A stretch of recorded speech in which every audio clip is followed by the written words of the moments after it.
3월 29일 월요일 오늘의 기도로 큐티 시작합니다. 하나님, 베드로를 덮쳤던 두려움이 제게도 몰려올 때가 있음을 고백합니다. 십자가의 고통 너머 부활 영광을 바라보신 주님의 시선을 제 시선도 따르게 하소서. 어떤 상황에서도 입술과 행위로 주님을 부인하지 않도록 저를 은혜의 손으로 덮으시고 강하게 붙들어 주소서. 예수님의 이름으로 기도드립니다. 아멘. 부끄러운 실패, 철저한 깨어짐. 오늘의 찬송, 새 찬송가 290장, 우리는 주님을 늘 배반하나. 찬송의 가사를 함께 읽습니다.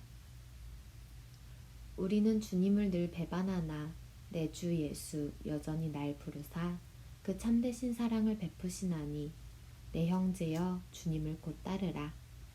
주 널 위해 비네, 주 널 위해 비네, 항상 비시네. 무거운 짐 지고 애타는 인생, 주 예수께 돌아와 곧 쉬어라. 내 주 예수 너희를 돌보실 때 참 복락과 안위가 넘치겠네. 주 널 위해 비네, 주 널 위해 비네, 주 널 위해 비네, 항상 비시네. 아멘.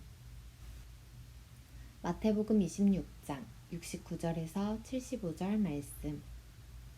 베드로가 바깥들에 앉았더니 한 여종이 나와 이르되 너도 갈릴리 사람 예수와 함께 있었도다 하거늘. 베드로가 모든 사람 앞에서 부인하여 이르되 나는 내가 무슨 말을 하는지 알지 못하겠노라 하며 앞문까지 나아가니 다른 여종이 그를 보고 거기 있는 사람들에게 말하되 이 사람은 나사렛 예수와 함께 있었도다 하매 베드로가 맹세하고 또 부인하여 이르되 나는 그 사람을 알지 못하노라 하더라. 조금 후에 곁에 섰던 사람들이 나와 베드로에게 이르되 너도 진실로 그 도당이라 내 말소리가 너를 표명한다 하거늘. 그가 저주하며 맹세하여 이르되 나는 그 사람을 알지 못하노라 하니 곧 닭이 울더라. 이에 베드로가 예수의 말씀에 닭 울기 전에 내가 3번 나를 부인하리라 하심이 생각나서 밖에 나가서 심히 통곡하니라. 아멘. 오늘의 말씀 요약.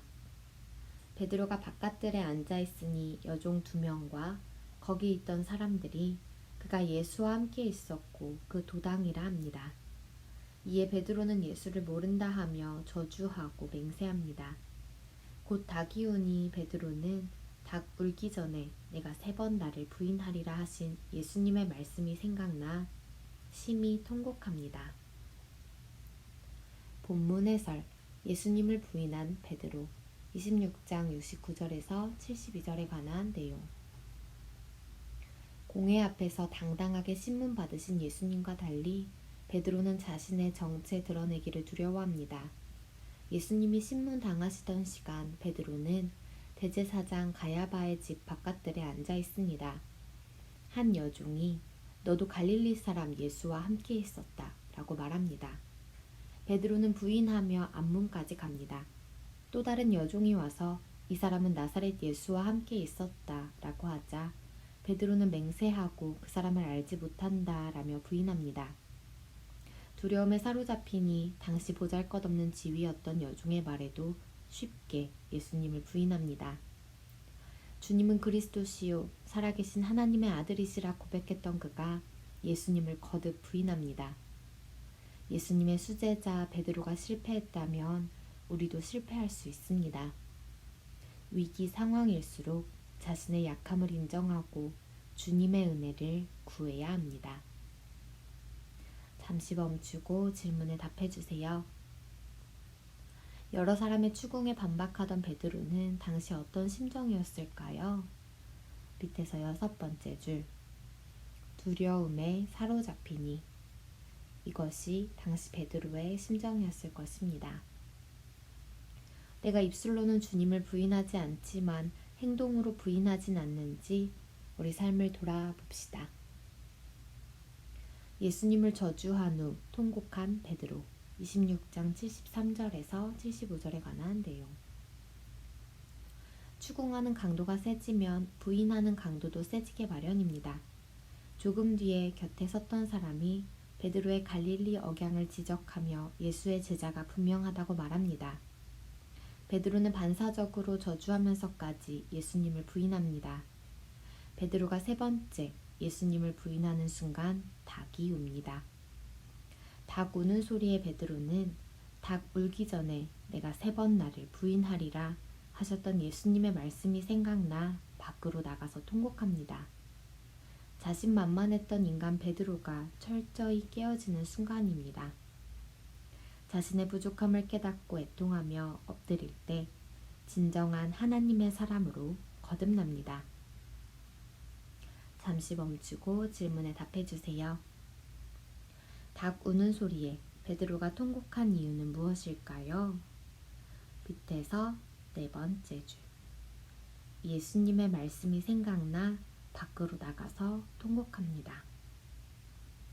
내 연약함을 깨닫게 하신 주님의 말씀은 무엇이며 그 말씀으로 인해 어떻게 달라졌는지 우리 삶을 돌아보며 이 질문에 답해 봅시다. 묵상 에세이 양심의 모양. 위대하지 않은 선한 그리스도인을 찾습니다.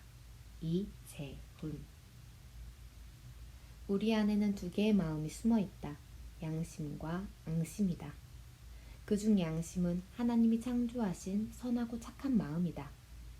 인간이 하나님을 알아가며 창조의 목적대로 살아가도록 기능해 주는 것이다. 타락으로 파괴되어 처음처럼 온전하지는 않지만 양심은 여전히 인간 내면에서 기능하며 삶의 옳은 방향을 가리켜준다. 어느 아메리칸 인디언 부족은 양심을 인간의 마음속에 있는 삼각형으로 형상화했다. 나쁜 짓을 했을 때 가슴이 떨리고 불편한 것은 삼각형이 회전하면서 모서리가 심장 벽을 마구 찌르기 때문이라고 생각했다. 그런데 인생을 살면서 양심에 반하는 일을 반복하다 보면 날카로운 모서리가 모두 닳아 둥그러지고 심장 벽에도 굳은 살이 생겨 아픔을 느끼지 못하게 된다. 그래서 그들은 어린아이의 양심을 삼각형으로 어른의 양심은 원형으로 표시했다고 한다. 참된 믿음의 삶이란 선한 양심을 따라 결단을 내리고 행동하는 삶이다. 선한 양심이 최종 판단을 내리도록 하려면 십자가 위에서 예수님의 죽음을 함께 경험하고 새 생명을 얻어 양심이 살아나야 한다. 성령의 역사로 양심을 따르는 담대함을 회복해야 한다. 한절 묵상, 마태복음 26장 73절에 관한 묵상. 내 말소리가 너를 표명한다. 마침내 베드로의 거짓 변명이 모든 사람 앞에 폭로됩니다. 예수님을 모른다고 계속 부인하는 과정에서 자기도 모르게 갈릴리 억양과 사투리가 튀어나왔기 때문입니다.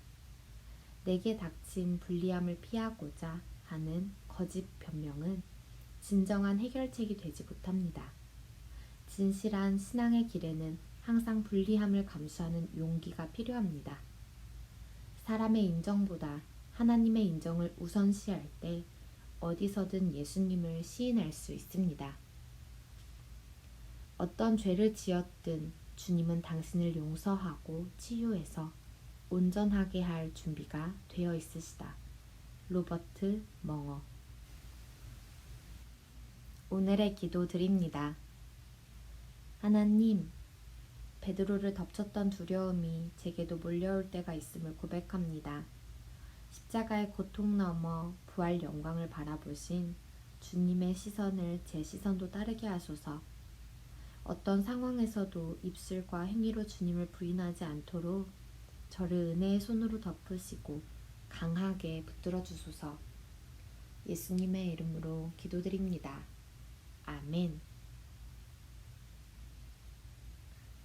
신앙의 길에서 주님을 위해 항상 불리함을 감수할 수 있는 믿음의 용기가 우리에게 있기를 소망합니다. 오늘의 큐티를 마칩니다. 오늘도 함께 해주셔서 감사합니다.